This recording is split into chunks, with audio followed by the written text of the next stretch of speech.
Hi, everybody. Welcome to everybody.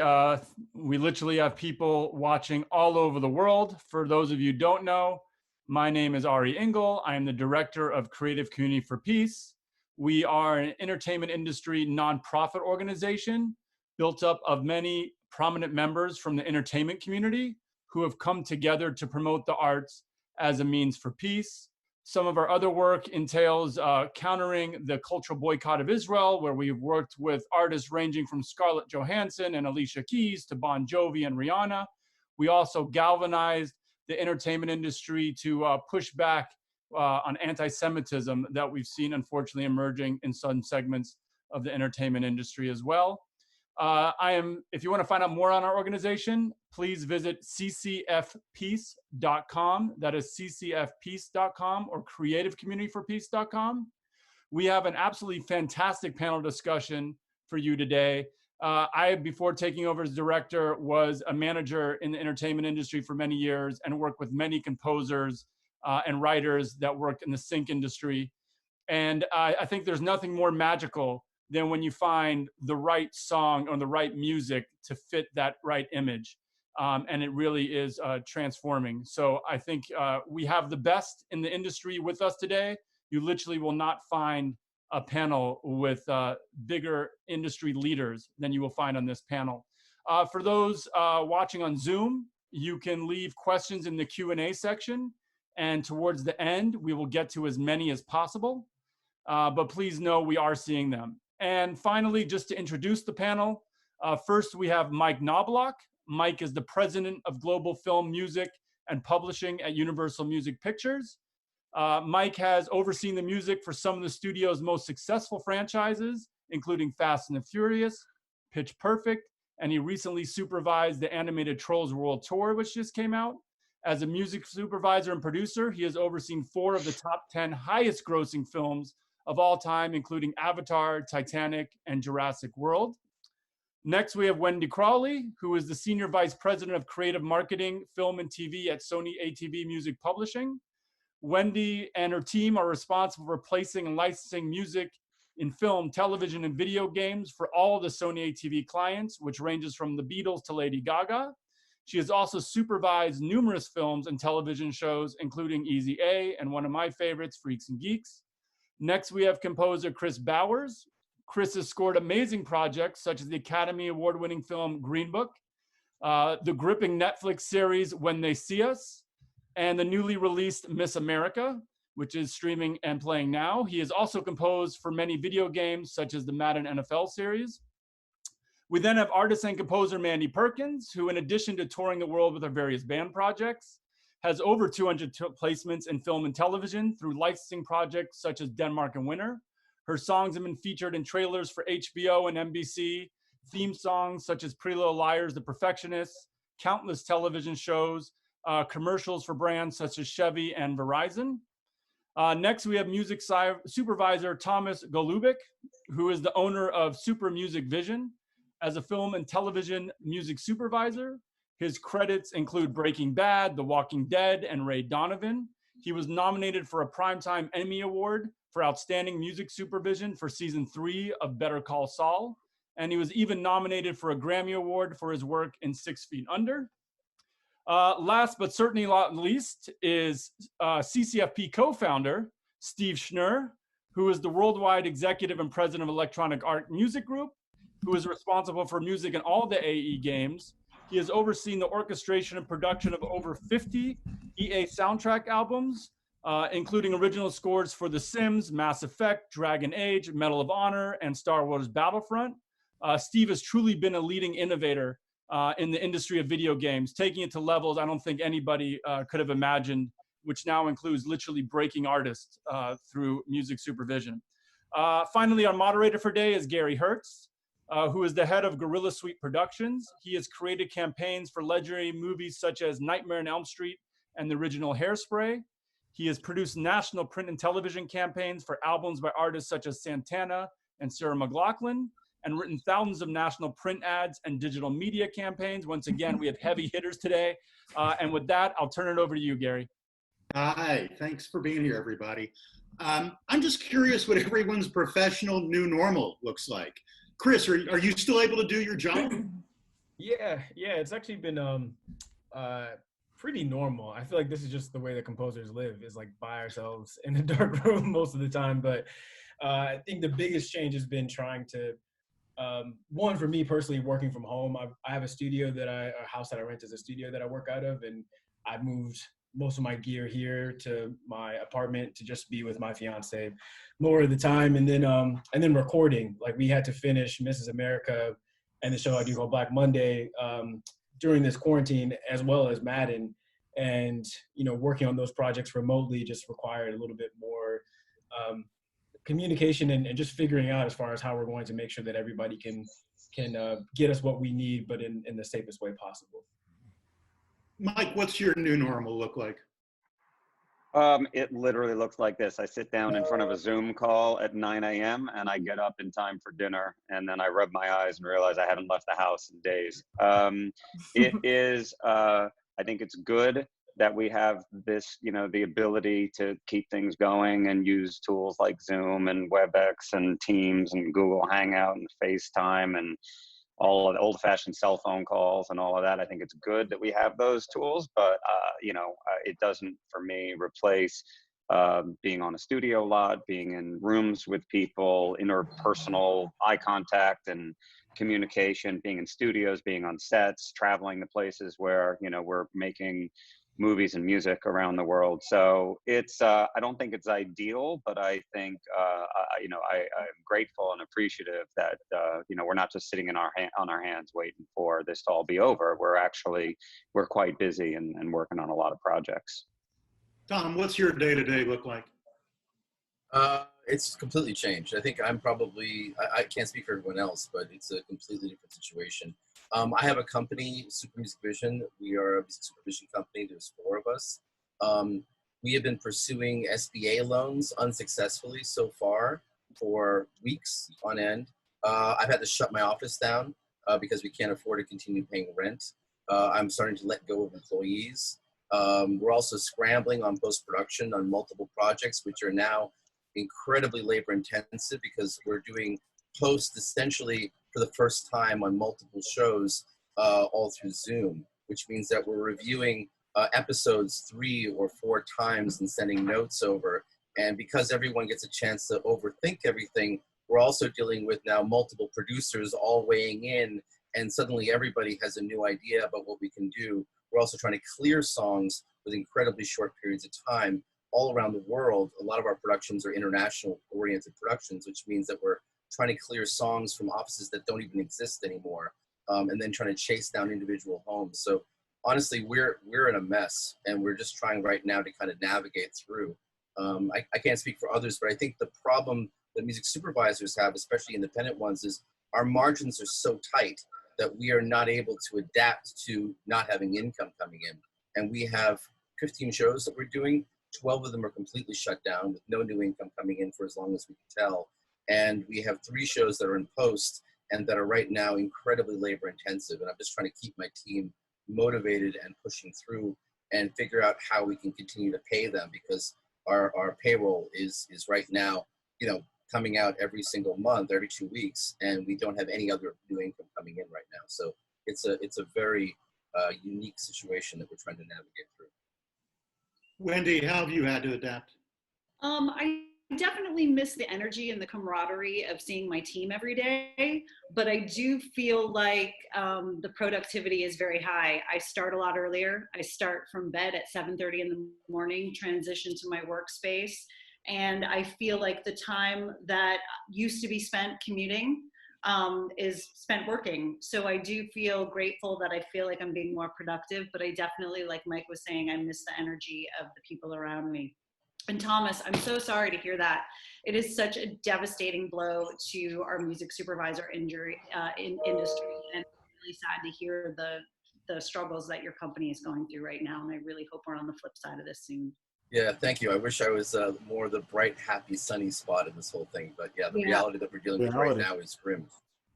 No, I think that reality is important to present and to share, and certainly to be aware of. Mandi, have things changed for you?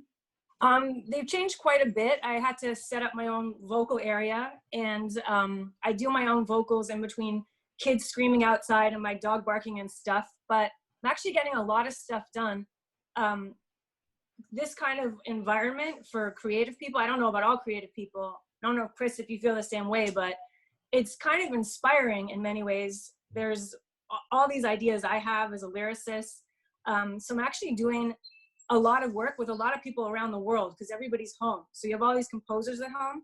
So I'm actually can work with 5 different people at the same time, which I haven't done before. And Thomas, I wanted to say to you too, is that there's now the PUA.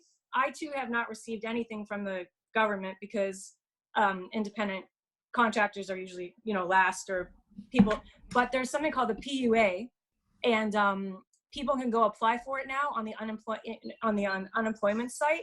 So anybody that works for you that isn't getting a salary, that's an independent contractor or whatever, they can go apply for this, and it's automatic money every week until the pandemic ends, till the end of December. And this just started a couple days ago. So I recommend that to all your employees and anyone that is having a tough time in your company is to go sign up for that. And that is guaranteed money. At some point, they will get it. Right. So, that's great. Thank you. I appreciate the tip. Yeah. Steve, didn't you used to record orchestras? Pretty much for a living. I'm debating. I'm one razor away from deciding whether I take another path as a rabbi. I'm pretty sure I'm not going to go down that path. It's not working for me. I listen. Sorry? Have you been able to do your job?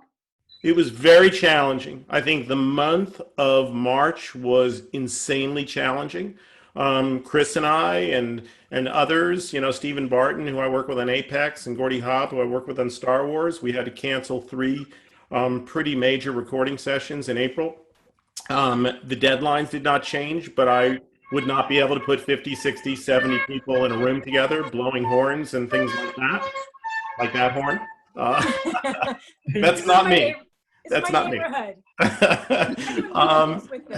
So frankly, it started with Kris and I. Kris and I, I think it not only forced us to record differently. We did record the Madden score. Kris, I'm downstairs listening to the mixes today.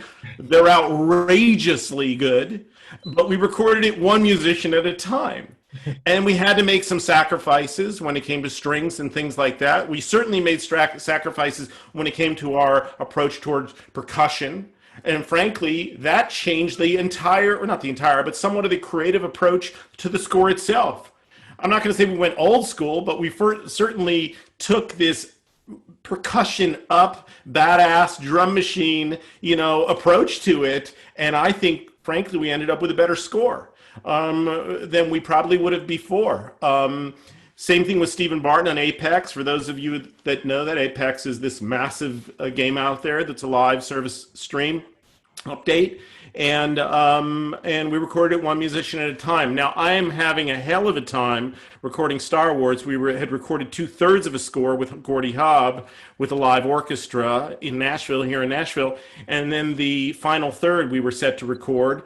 We are today and for the last 10 days recording one brass instrument, one woodwind instrument at a time. There's a lot of fatigue in recording brass, as you can imagine, one at a time. So my solution, frankly, has been, I don't think you'll hear horns like we just heard, but you'll hear probably construction at some point. I'm building a studio in this house right now, and I'm building it with this in mind because I do not feel comfortable personally, whether it's even 2 months or 6 months from now, putting 40, 50, 60 people in a room together. And I think we had such an amazing result from Kris's score and an amazing result from Stephen's score that we're investing a little bit, and we're going to have a separate entrance for engineer, separate entrance for the live room, and up until Abbey Road, which my next time in there is 1 year from now to record another. That's pretty much, I feel comfortable the next time we'll step into a studio with many musicians that close to each other. Wow. I got to ask, there's been an unprecedented amount of content being consumed over the last 6 to 8 weeks. Netflix, VOD, streaming, gaming. Do you think that the global embrace of new media has just been accelerated? Mike? I think that these times accelerate industry trends, and I think that you know, nobody really knows the answer to like sort of what changes are sort of unique to this quarantine crisis mode that we're in versus what changes will be permanent. But I do think, you know, some trends will be accelerated, and I think we're going to continue to see how consumer habits about consumption are going to dictate how things are going to go. You know, like you said, we released Trolls World Tour a few weeks ago, which, you know, in some regards was an experiment, but it worked really well. And we were able to deliver content to people at home who needed content. And it was kind of a, you know, sort of like a joyful tonic for the times. And a lot of people consumed it. I don't think that means that, you know, it would have worked that way if the world wasn't like this. And I don't know exactly what it's going to look, you know, there's been a lot of stuff in the news with our company about, you know, sort of how the theater owners have responded and everything. But, you know, I think it'll all be a work in progress. And I think, you know, we're very clear that the communal theater going experience is still key to our business of making films, and streaming PVOD experience complements that. And as far as windows and things like that, I mean, we're just going to continue to see how it goes. But I think, like I said, you know, rather than sit on our hands and just wait for a return to what things used to be like, you know, we're trying to get content to people and keep the pipeline moving. And, you know, finish projects that are close to finishing, and then look at ways we can innovate with how to get back into productions, how to start making movies again, and what like Steve was saying, what social distancing protocols are going to do to impact, you know, the methodology of making music and making films and putting actors together on a set and getting a crew together and getting musicians together and orchestras in a studio.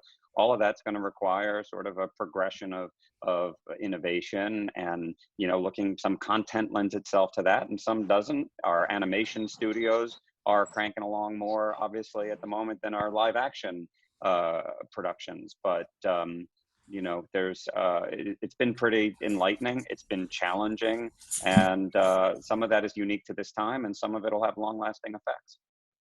Wende, what's your take on simply the amount of media that's been consumed and what that might mean? Well, for us, you know, as a publisher where we're feeding music to the supervisors, trying to get placement, I was very positive and optimistic the first month in because we were still really busy. So every time I saw a pitch request come in, I was just like, oh, great. You know, people are still working. There's still stuff that, you know, needs music.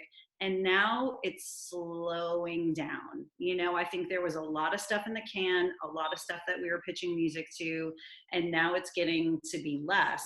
And then I hear, you know, the situation that Thomas is in, and it's just absolutely terrifying because until we can figure out how productions are going to get back to set, when is more content going to be created in the live space? We don't know. Is it 3 months? Is it 6 months? Is it another year? So it's starting to concern me how it's starting to slow down a little bit in our business. We're definitely starting to feel it. So Tom, current media consumption isn't helping you. It's about the future? I mean, you know, I think it's a good question. I think ultimately we live in an ecosystem, and right now that ecosystem is proving its stress points. There are going to be certain companies that are going to simply go out of business. There are going to be certain business models that don't work.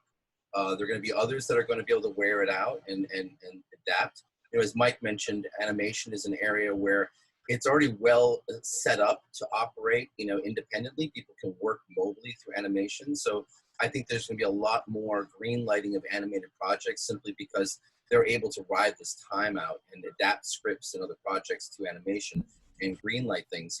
Obviously having, you know, I work on Grace and Frankie, the possibility of having, you know, 2 80-year-old actresses in a space where, you know, coronavirus could easily come in simply because the testing is inadequate. There isn't, you know, a real good game plan for how to handle it is simply not realistic. So I wouldn't want Lily Tomlin and Jane Fonda to be, you know, in a room where, you know, a gaffer who comes in for a day has, you know, a disease that could literally end their lives prematurely. So I think just being realistic about it, and that's not even getting into the situation with the insurance companies, because insurance companies are going to be dealing with bonding issues for productions. And so we may have even practical things applied where the cost of insuring things is going to be so exorbitant that it's going to be very hard to move that forward. So, and again, I feel like I'm sort of the little, what is it, the apocalypse predictor, but I think that the adaptation is going to be the key part here. I think consuming all this media is wonderful and great, and we all love that. But I think the problem is that we're now seeing which parts of the industry are able to operate. You know, Kris, as a composer, actually both of you guys as composers, you know that in a way having residuals tied to your income can be a lifesaver, because if you have, you know, if you have basically, you know, residuals coming in, that can ride out the number of months. A lot of media companies are now operating where they're trying to do PRO buyouts. And if they're able to do more for hires and more PRO buyouts, that means that any of that stability goes away, which means that some composers will do really well, some won't. Some music supervisors will be able to do well because there's so much work out there, and if they're really experienced, they'll be able to get the work coming in. I think people of my size, which is sort of on the larger side of having a staff, having payroll, are very vulnerable simply because the amount of cost for us doing business is extraordinarily high, and we don't have any buffer. So no one is, and also just on a very simple thing, we're paid by episode. So every supervisor is paid individually by episode. If a show goes another 2 months because they decided to have a showrunner change, or it goes 5 months because of production issues, or 8 months because of coronavirus, that means that the amount of money you are paid per episode now stretches from it being barely profitable to being a complete loss leader. So I'm now just doing the math on how much money I'm losing on the projects that we're just finishing up. So we know now that at least the 3 projects that I'm working on, as far as the time and the energy going into it and the cost of the delay, means that I've already lost money on those. So the question really is, when do I have to cut it off and let people go? Because the model doesn't work. And this is a battle we've been having for a long time with the studios. And I think unfortunately now we're going to see a lot of companies just simply go out of business simply because they can't afford to keep going. So I think most of us are trying to pivot now and figure out what else can we do for a living. Hey, Mandi, Gary, just to comment on that really quickly, you know, it's, and Thomas, like Wendy said, I'm sympathetic as well. I'm sorry to hear you're going through it. It just, and not to sound really saccharine about it, but, you know, sort of, I was just telling my team yesterday that, you know, sort of somebody characterized this as like, we're all in the same boat.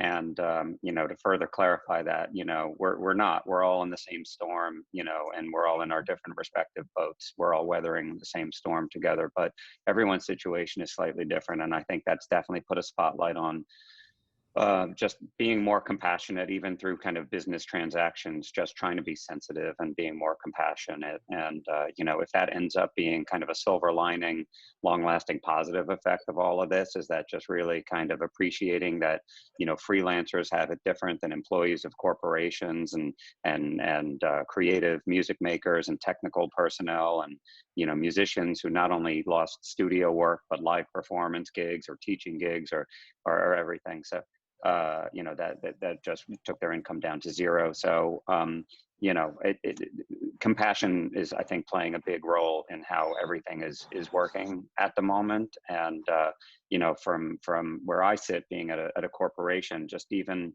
making sure that, you know, not just now, but always trying to be on the right side of whatever decisions we're making that impact people and their salaries and the timing of their payments and things like that. So just wanted to comment. Yeah, and just on that, thank you. And I think that one of the things that will hopefully come to be positive about this is that we will be able to look at it from a more empathetic point of view of where are the stress points, you know, where are, like, the turnaround time for an artist getting paid for a license can be extraordinarily long. And when do you know that? And it becomes sometimes an issue where there's ways of making that faster and smoother, but if companies are not really motivated to do that, that could be the difference between someone getting rent or getting a mortgage or not, you know? And I think that my hope is, in a way, that we'll have a little bit of a come to Jesus, you know, moment for all of us, and just say, okay, how is compensation in this industry really working? How is ownership really working? How much are we recognizing the contribution that each part of our community here is doing? And do we have a holistic system that supports everyone, both in good times and in bad? I think that, you know, at least from my profession, one of the worries that I have is that it's never been a great business model, and I've struggled to do it sort of in an ethical and smart way, and through the guild have tried to kind of help to at least elaborate on how we can make things better. I think right now, for a lot of my colleagues, they're beginning to really recognize that the problems that we were able to somehow get slightly ahead of are now really kind of collapsing on themselves. So I think the trick is going to be to what degree they'll be able to ride that out, and whether there is going to be unemployment or there's going to be SBA loans or other things that will help it. And again, it's always 2020 in retrospect, but it would have been really nice for the federal government to handle this the way a lot of other countries did and said, let's inject some money into everybody so landlords can get paid, banks can get their mortgages, people can continue without struggling to figure out where food is, because that lends to panic, that lends to confusion. And I think if this administration has done anything really articulately, it's to create a bad situation and make it worse. And so our hope is that we'll learn something from this and navigate out. It's just a question of who will be left standing at the end of it. Mandi, what are your, as an independent creative, what are your immediate concerns? Well, luckily, this used to be a big burden, is that I didn't used to get paid for like a year, at least for my work. As you were just saying, we're the last people to get paid usually for film and TV. Now it's great because I haven't been paid. I'm going to get paid for the next year on stuff I did a year or two ago. My immediate concern is obviously in a year what happens. I actually work with Wende at Sony ATV, and she's amazing. And so I'm sorry to hear about the slowdown. That's no good for anyone. But I also have some other projects in different places that do more streaming stuff. And my immediate concern obviously is that there's the big trailers are gonna slow down. The TV shows, a lot of them are gonna stop. There's gonna be a big slowdown in work, but I also think that the pandemic might be accelerating the fact that movies were already kind of moving into 8 to 10 part miniseries anyway. Like Kris's, I've been watching your show, which is awesome, Miss America. And it's a great show. And I was thinking yesterday that would have been 5 years or 10 years ago with that cast, with Kate Blanchett, would have been a 2-hour movie 5 or 10 years ago. Now it's a 10-part series. So although it's not the big movie and it's not the theater experience, it's now needs way more music.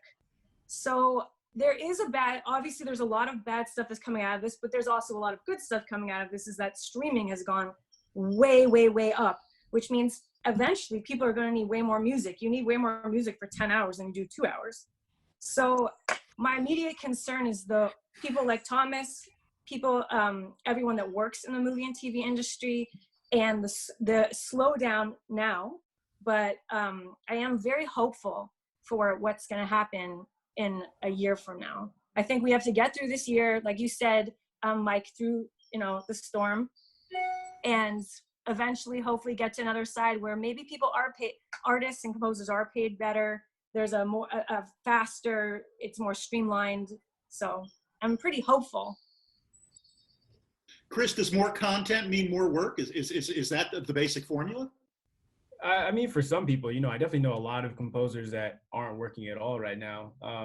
Yeah, I think that it definitely ultimately means that. I think that there's still the issue of, composers that maybe don't have as many credits or are still trying to build their way up, gaining that trust of a studio or a showrunner to be able to work on their projects, just because I know a lot of younger composers that are still trying to figure out a way to get into the industry. And I think that this time actually maybe puts them at a bit of a disadvantage, because now not only are a producer or a showrunner concerned about whether or not somebody can handle just the normal day-to-day difficulties of composing for a big project, but also if there's something like this happens, will they be able to adapt? But I think that the more that we can, I do think that there are also a lot of young composers that are getting opportunities and are doing things, I mean, myself included, being able to do bigger projects that just a few years ago probably would have been given to somebody with many more Oscars and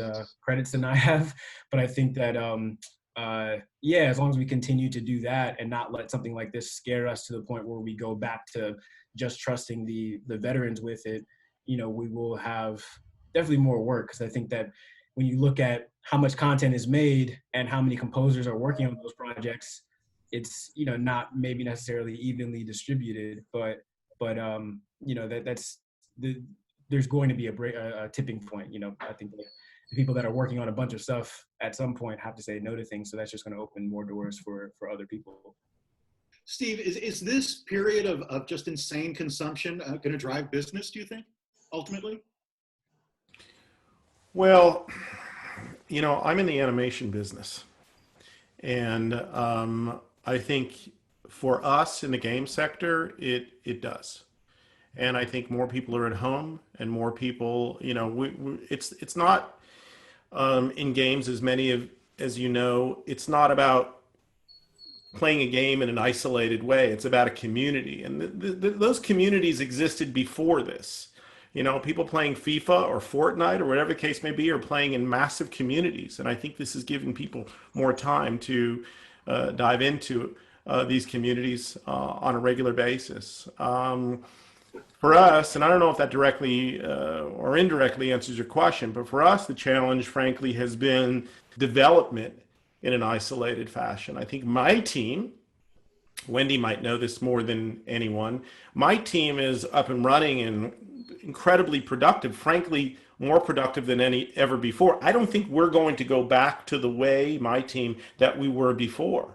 We're, you know, even at EA, as we sort of roll back very slowly, so much respect for the way EA has handled this. I wish, frankly, the heads of EA would run our country. They've handled it with so much grace.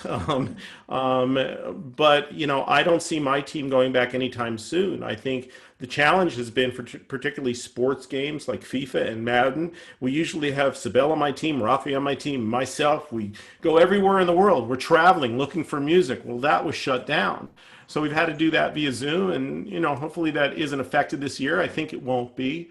But I think our teams have been able to be innovative and creative in every way, shape, or form. Actually, I was on with the head of our European studios today talking with another group about some deeply innovative ideas when it comes to the game space and music integration that, frankly, I don't think we would have been here before. I think we usually didn't have the time. We were trying to keep up so quickly. This has given us the time to dig in. I mentioned before about the way we're recording scores.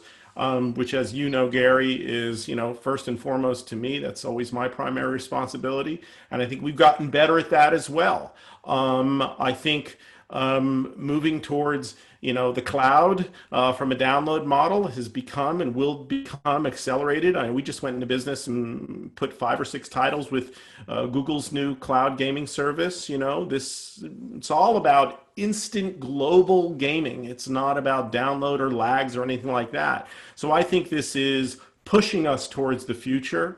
And I think, listen, if you look at Activision's earnings yesterday and you look at EA's earnings yesterday, I mean, it's pretty good. Now, for us, the unknowns are significant.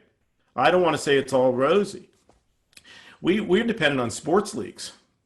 So let's see what happens when there's no NFL live games this year, which frankly, personally, I'm a huge NFL fan. I'm hoping I won't go into the stadium with 50,000 other people. Even the Dolphins who said 15,000, I wouldn't go into that.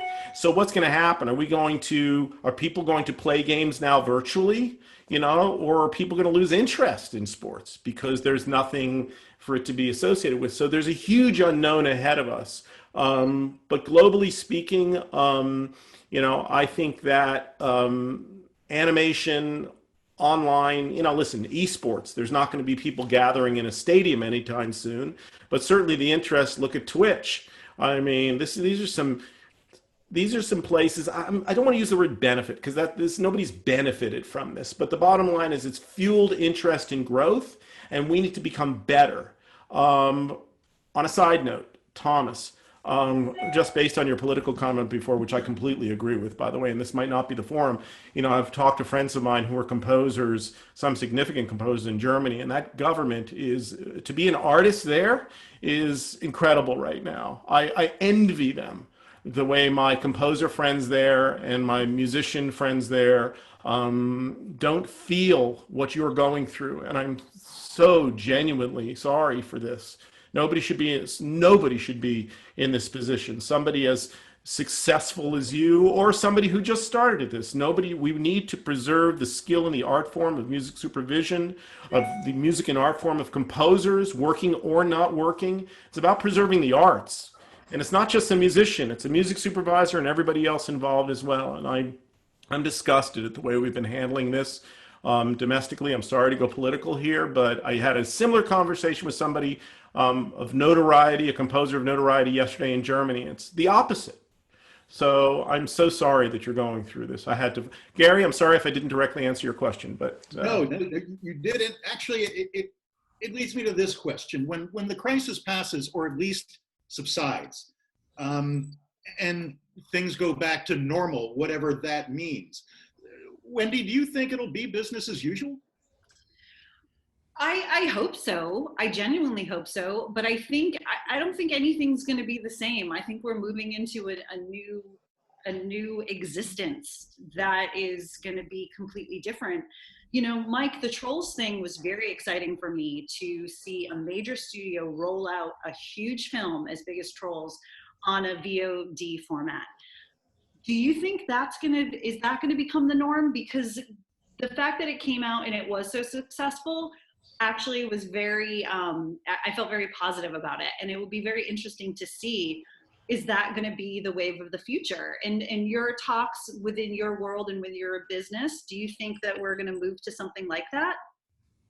Sure. I mean, you know, we have other PVOD streaming titles coming. We've announced that Judd Apatow's movie is coming mid-June. And at the end of this month, we have a movie called The High Note with Tracy Ellis Ross and Dakota Johnson and Ice Cube.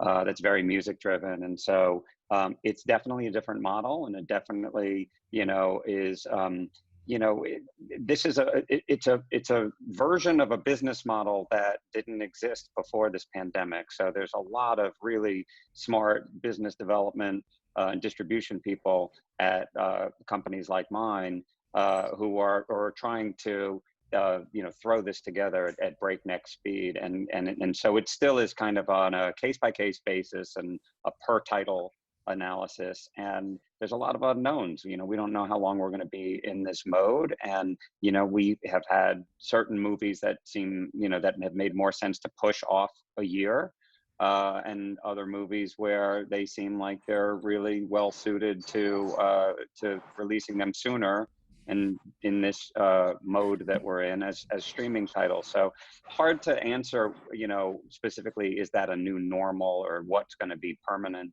about it? But I think, you know, it's I think great that it's been so fluid and flexible.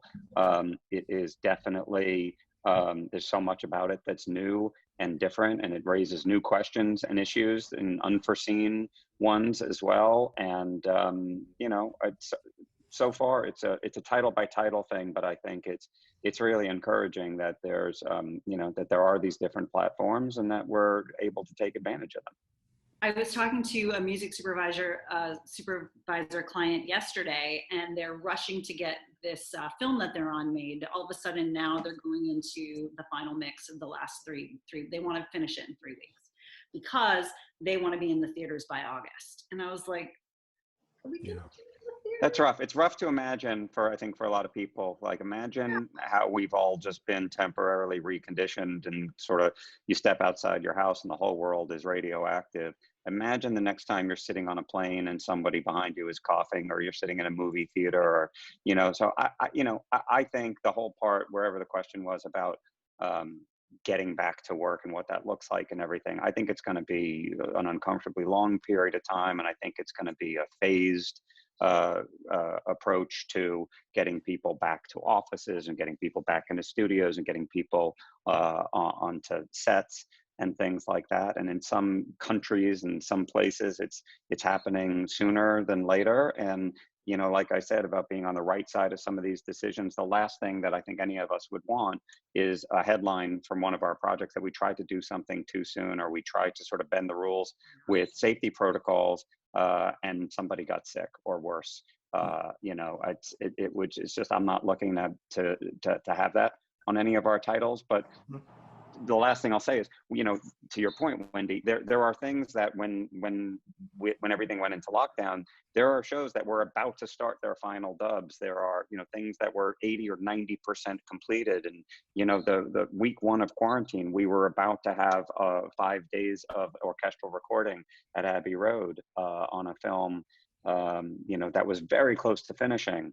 And so, you know, there are some things that are, you know, like what Kris and Steve are talking about, which is great, that you can, certain games and shows and films may lend themselves to, let's record one player at a time and supplement with electronics and new innovative recording techniques. There's one particular film we have in post-production that really just needs a traditional orchestral score. It's just, you know, that we might find some ways to kind of bend traditional conventions a little bit, but you know, that, you know, a romantic comedy with a lot of songs in it, you might be able to get away with more electronics than a period drama where an orchestral score is really going to be a character in the film and make it sound cinematic. So we're really just going one project at a time on a case-by-case basis. Mike, first of all, I want to applaud you and Universal.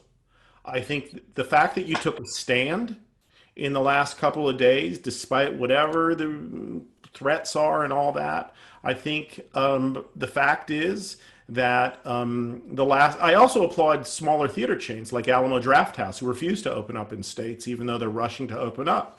I think that, you know, certainly I want to go see a film. I had wanted to always go see a big tentpole film in a theater, but psychologically, to somewhat repeat what you just said, the idea of going to a theater or sit on a plane, even if the person behind me isn't coughing, I don't know how comfortable I feel even with that. And I don't think that's going to end just because a state opens up on May 15th.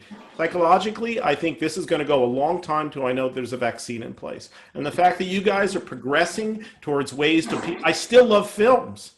I just may not love them in a theater. And I absolutely was willing to spend $20 to watch The Hunt or whatever the case may be. It was no problem. It's going to cost me, I hate to say this, way more to go to the movie theater, you know?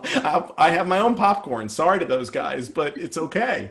But I face the same thing you are, as I mentioned previously, with Star Wars. You know, that calls for a traditional score. I cannot, nor will I, get innovative or unique or modern with a traditional score. And I had an opportunity, which Kris knows about because we talked about it with my contractor, that Budapest was not just willing to, they were begging us to go cut strings there. And I still took a moral stand. It was a matter of my values, not even my company values, that there was no way in hell I was going to let 50 musicians, 50 string players sit in a room together. God forbid one of them gets sick. I'm sure that's going to happen now because I hear certain studios are opening up and certain people are going in to do it. It's just not going to be on my projects. And that's a personal thing, and it's also a corporate professional thing. I know I haven't asked anybody, but I guarantee you my company would feel the same way. So how do you record a traditional score? And it's been really challenging. Using MIDI strings, not what I want on a traditional Star Wars score. So, you know, a lot of extra recording time, a lot of editing, a lot of extra mixing. You got to change. We've had to change our budgets drastically. I mean, you know, I don't know. We had, like I mentioned earlier, brass fatigue. We had to send one of the guys home yesterday because how long can I have a lead trumpet player play for, you know, every single part? So it's changed quite a bit, and I imagine we're redoing our budgets in every way, shape, or form to focus on that. I haven't had to cut one string at a time yet, but I'm sure it's going to happen. And Kris, you know more than anybody, we need to be careful how we even approach that because we're going to have different results from that. But anyway, it's a long-winded way to say I really have been paying attention to Universal in particular, and I applaud you guys, man. It's just been incredible response to this. You haven't kept us away from the movies, and despite what the movie theaters say, I can tell you probably, I can speak for me and friends, most movie goers, movie fans are really happy with your approach. I mean, thanks, Steve. I'm really so happy with it. You haven't kept me from it, and it's been great. Thanks. I think this is going to be a time of ethical and practical adaptation because in many ways, the companies that do things in the way that's both practical, but is also ethically appropriate and is safe are going to be the ones I think ultimately that are able to kind of carry forward and find a new business model. One of the things which is great, and I mean, the negative about, you know, living in the United States and working as sort of an artist or within the arts in the United States is that there is very little protection for us. And so this is why we're going to have this, I think, you know, desiccation of part of our industry, that people will simply drop off and not be able to make a living anymore. On the flip side of it, we're also very innovative. So because we don't have those protections, it means that we have to adapt, and we will all be adapting in different ways. And, you know, I just think about all of the amazing films that I'm a huge fan of that people don't know and have not seen. If there was a format which was able to reintroduce this to audiences in a way that felt fresh and spoke to them as a new generation, I think that's going to be a very exciting new avenue. We have a lot of media that we can work with, a lot of media that we can recontextualize and give a fresh life to, but the trick is going to be figuring out how to do that in a way that's compelling. I mean, think about, you know, Universal's catalog, how many incredible movies that, again, I'm 51, I'm at an age where I know those films really well from the 60s and 70s, but people in their 20s don't. And a lot of them are going to be probably excited by the idea of having those experiences and seeing them in a different way. So in a way, adaptation will be kind of key. And for all of us, we have to figure out how to protect the people that we are responsible for, but also find a way to adapt and be able to find new business models that work to ride this wave out. And I agree with Wendy 100%. It will never be normal again. So the trick now is saying, how do we do this in a way that is honorable, that is thoughtful, that is creative, and at the same time helps to build a new ecosystem where everyone is supported in a more thoughtful way and is able to continue to thrive in their own small pods, which is how we'll be working. That's a super cool idea, to take content that you have and reimagine it. I do that all the time with songs in one of my projects. And if you could do that with TV shows and movies and stuff like that and bring them out to a new generation, that's a super good idea. I would watch that. When you can't film, you adapt. So that might be the next mode. But I think the studios have to rethink about their copyrights and their control over their copyrights, and whether it makes sense to find ways of taking all this talent that's out there and giving them new opportunities. I mean, Kris mentioned young composers. A lot of those composers won't have new films to work on, but wouldn't it be great to have 8 people tackle Blade Runner and see what it feels like with a whole new sound and give them a chance to shine? So my hope is that that will be the kind of innovation that we'll be able to have getting sent out there. Mandi, what's your next new normal look like, do you think? I can't work on my artist project because for that you have to be with your band. But my TV film project called Denmark in Winter, I have people from all over the world doing stuff for it at this point, and it's doing really well. I have composers from all over the world. I tell them like what I'm looking for. They send me music. I do the vocals, and my new normal is making as much music as possible. Making music for TV film is, like Kris was saying, is a solitary activity for the most part anyway. If you're not composing, if you're not working with the score like Steve, with the orchestra, and just continue to make tons of music, wait till I can get back together with my band and start playing again, talk to Wendy and the other people that are looking for stuff, see what is out there, and just try to stay positive about it and keep utilizing what's around me for inspiration. So, Kris, do you agree that things just simply won't be the same?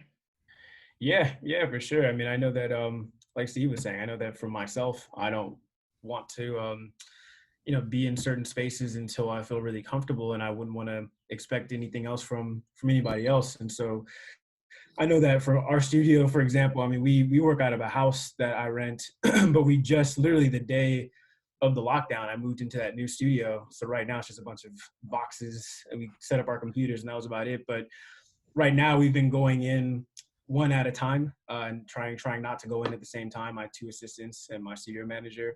But I think we're going to start figuring out how we can coexist in there, but also when we need people to come in to record, like what are those protocols going to be? Are we going to need to have, make sure that the space is accurate, like Steve was saying, make sure that the entrances are comfortable for everybody, or if we need to have face masks on hand, or all that kind of stuff, I think are things that we're having to be mindful of that I hadn't thought of before. And then outside of those kinds of things, I think just work-wise, for me, it's kind of, I've been fortunate that it's all been the same for now. I mean, I'm working on a few films that have a long lead, so I'm just kind of like writing ideas and things like that. And I was working on an album that my fiance, who's an actress, so it was going to be a short film project, and now it's going to be more of an animation thing with this animation studio that a friend of mine runs. So we're just trying to figure out how to adapt.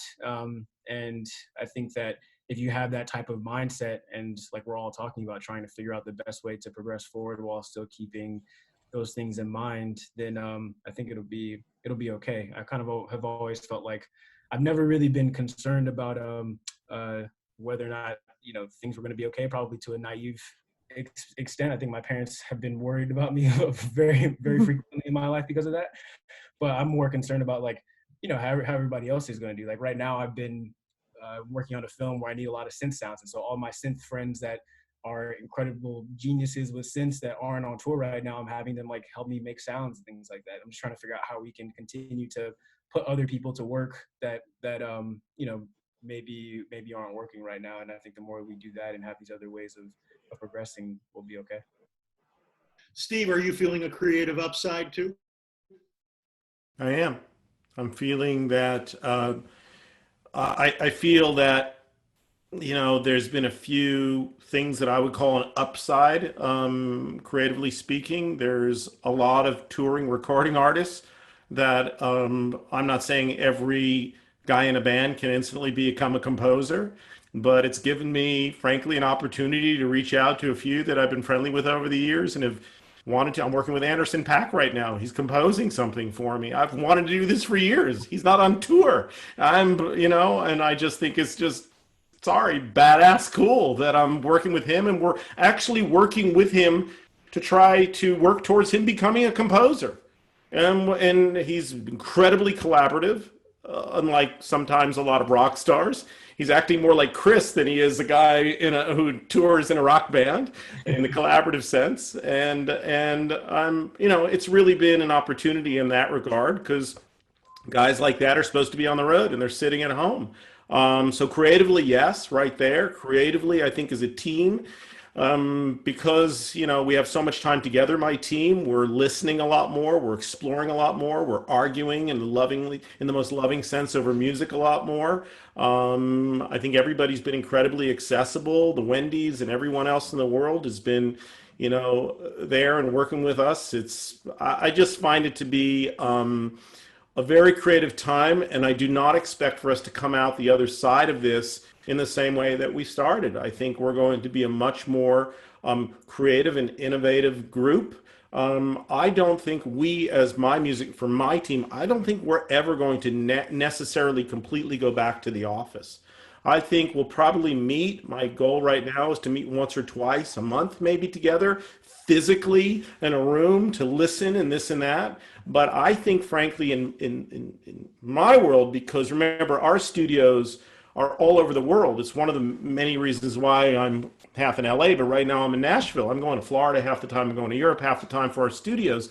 So the only time we get together, frankly, have to go in the office is because we have to. There's an obligation to go in, but there's no studio, ironically, for us at EALA, just a portion of a studio. So there's really no reason for us to go back to the way it was just because that's the way it was. I think we've grown from this as a team, and I think we've really understood the way we work together and how we can, you know, grow from the whole experience. Tom, are you seeing any upside here? I'm curious what you hope to see in the immediate future in terms of the business. You know, I try to always look at it very much from the holistic point of view. Is I hope that the pivot will be a positive one overall. I think, you know, if we think about how sort of empathetic everybody here in this group is, I think that's generally the way we've always felt. You know, our sphere is a very collaborative one. And we work really well together, and we have a lot of affection for one another, both personally and professionally. Nobody really feels good if someone else is suffering. So I think that in a sense, this is probably a little bit of that wake-up call of saying, contact the people around you who you haven't spoken to for a while and just see how they're doing, you know? You may not be able to help them financially, but you can help them by simply saying, hey, Thursday at 3, let's get on Zoom and let's just see each other's faces and talk for a little bit.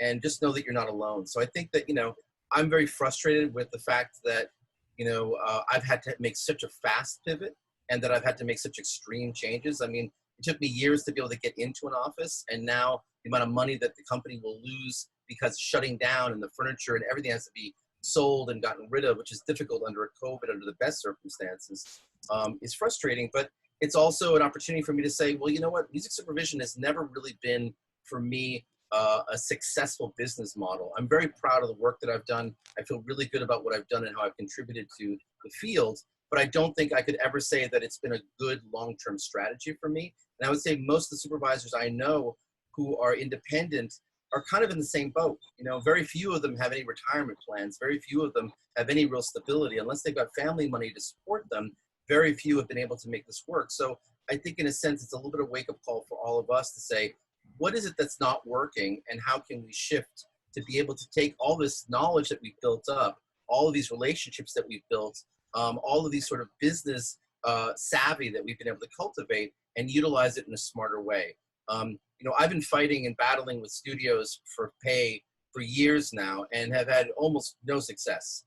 Basically, they give you a take it or leave it almost every single time. And I view myself as being a relatively successful music supervisor. So I know that if I'm getting kind of pushback from them of saying, we're not going to give you any more money than we did 5 years ago, I'm sure that the people who are younger than me are in the same spot. So I think that they all have to look at it and say, maybe music supervision is a part-time pursuit, and it's something that you can't really build a certain size to. And that, you know, when we do get hired, we have to ask for double the amount of money we were before to validate it and find other sources of income. I think that that's sort of the unfortunate reality for folks who are in my position. I'm hoping that others are having an easier time, or because they're smaller, they're able to pivot more easily. I think that, you know, we're just dealing right now with the reality of it. I'm just trying to take care of my people as much as possible, because I've worked with them from 7 years to 11 years. Like, they've all worked with me for a very long time. And letting go of somebody you've worked with for that long a period of time is really hard, because I don't know what their future is going to look like. And so I'm trying my best right now to sort of ride this out and hope that there's a bright spot on the other side for them, and that we will get a chance to work together again. But I think time will tell. You know, I'm glad that there is the possibility of reappraising how this works. I hope that the industry as a whole recognizes that and begins to make positive and progressive moves towards having a more fair and balanced system. But I'm not expecting it. I'm hoping for it. And in the meantime, we'll just all pivot for survival and see how well we can get through the next few months and maybe years. Thanks, man. Final question. I'm curious what everyone's listening to or watching, and some recommendations. Mike, what have you been into? Oh, geez. I've been catching up on a lot of stuff. I finally picked up where I left off on Ozark, and you know, things for me that are just a complete escape and unrelated to stuff that I'm directly working on. And you know, but at the same time, I'm just as, you know, kind of interested and voracious about new music that my team turns me on to, or my kids turn me on to. And so, but honestly, I've been busy with work. So for me, it's still very project oriented. And I'm sure now, if you asked me first, so everyone else is going to go, and then I'm going to think of 27 more things to tell you that I've been listening to and watching. But let's hear what everybody else has to say. Mandi, what are you watching or listening to? I just My Brilliant Friend on HBO. I don't know if any of you guys have seen it. It's brilliant. It's like a stunningly shot show. So I'm into season 2 of that, and Killing Eve. I love Miss America on Hulu. Kris's show is really good. There's a lot. I've been TVing at night. So I'm not, you know, Mike yet.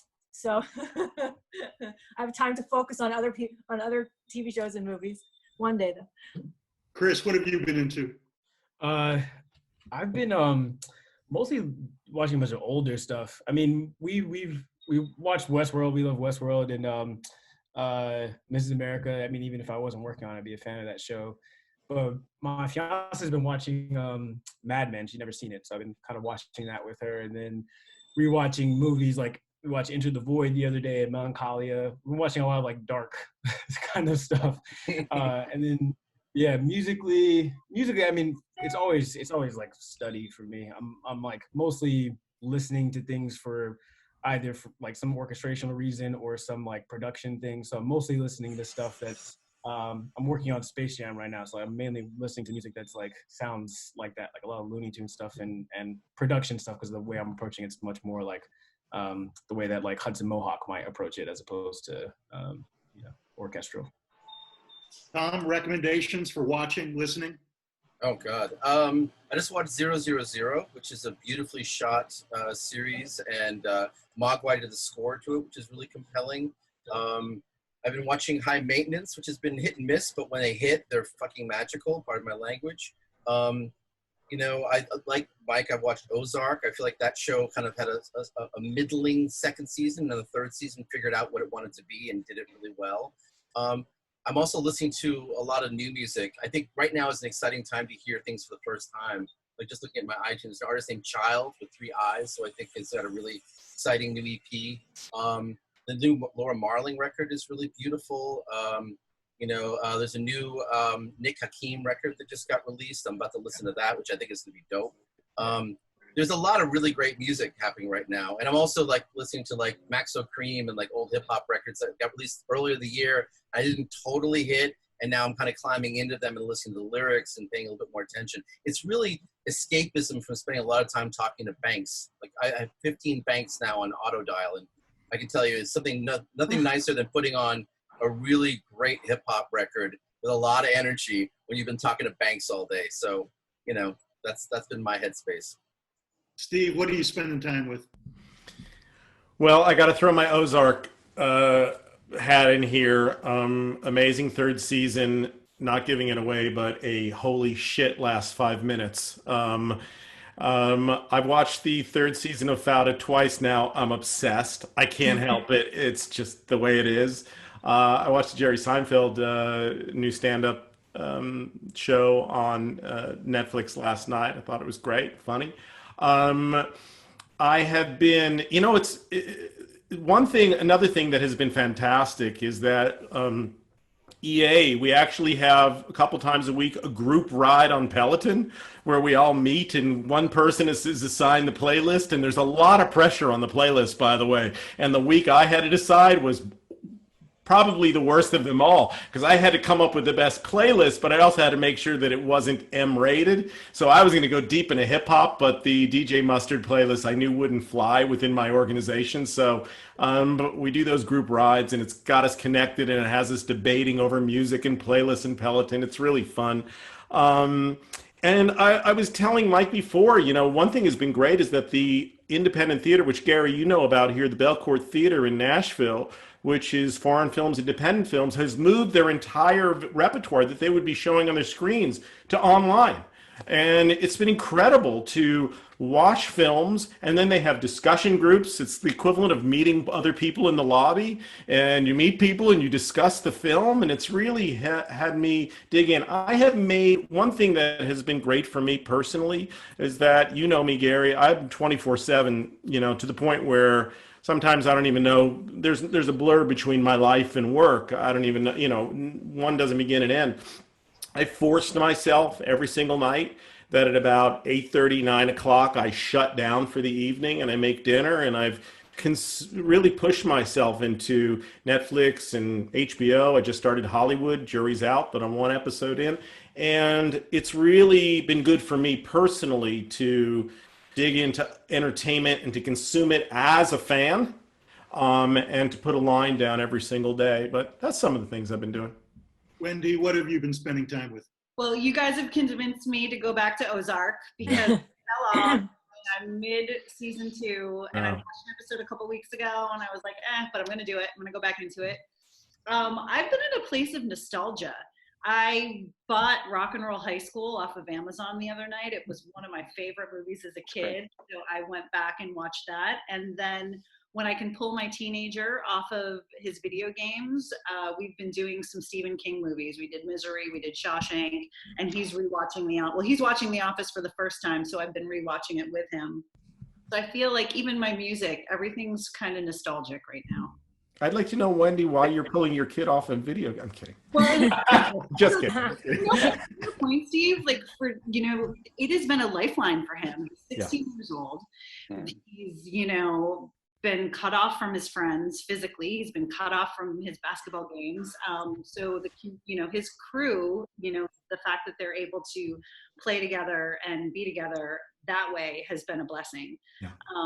So I've been really lax on the time he spends. It's, you know, we're pretty chill with it, but when he does pull out, watch something. So that's been kind of exciting too. And Hey, Gary, I wanted to, just since you made me go first, I wanted to add one thing to bring it home. When, you know, we were sort of a few weeks into the pandemic, we lost a good friend, Adam Schlesinger.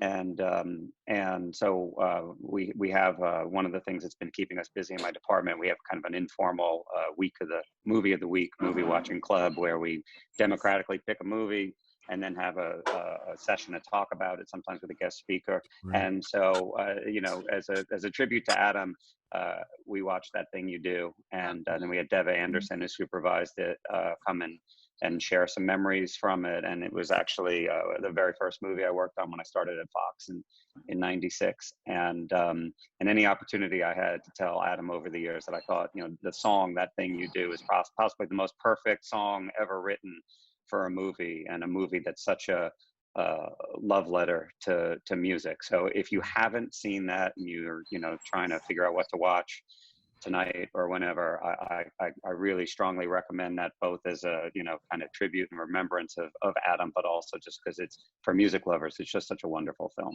Yeah, great recommendation. Thanks, man. Yeah, Gary, what are you watching right now or listening to? I was knocked out by Plot Against America. Oh, yeah. I think it's chillingly prescient. And I'm back to running, so I'm really back into podcasts. And season 5 of Jake Brennan's Disgraceland is terrific. Really well written and really well produced and incredibly entertaining. Well, thank you everybody so much. This was certainly sobering, definitely insightful. I think people got a lot out of it. Your recommendations also I thought were spot on. The Thing You Do I've probably watched 10 times. And I think that movie's certainly going to persevere. And I love Steve's beard has grown. I'm looking at that right now. We'll see. Last time I saw him, no beard. So, you know, things are changing. But once again, we're Creative Community for Peace. If we're nonprofits, if you want to find out more information on us, please visit ccfpeace.com. ccfpeace.com. We actually launched a podcast during this time as well. And we have a lot of great interviews. Rick Rosen, people from Infected Mushroom, all sorts of different people that are using music in the arts and the connection to Israel as well in there. The cast of Fauda we interviewed, for instance. So we have a couple more events coming up soon. We have one with Jesse Eisenberg about his new film Resistance, which unfortunately didn't get a theatrical release during COVID. So that's streaming online. So if anybody wants to watch that, I just saw it, which is a really great film. And then we have a session with David Broza and Mira Wad and some other people talking about their documentary, East Jerusalem, West Jerusalem. Both those are happening next week. So anyhow, thank you guys again so much. I really appreciate it. Thanks for having us. Thank you. Thank you.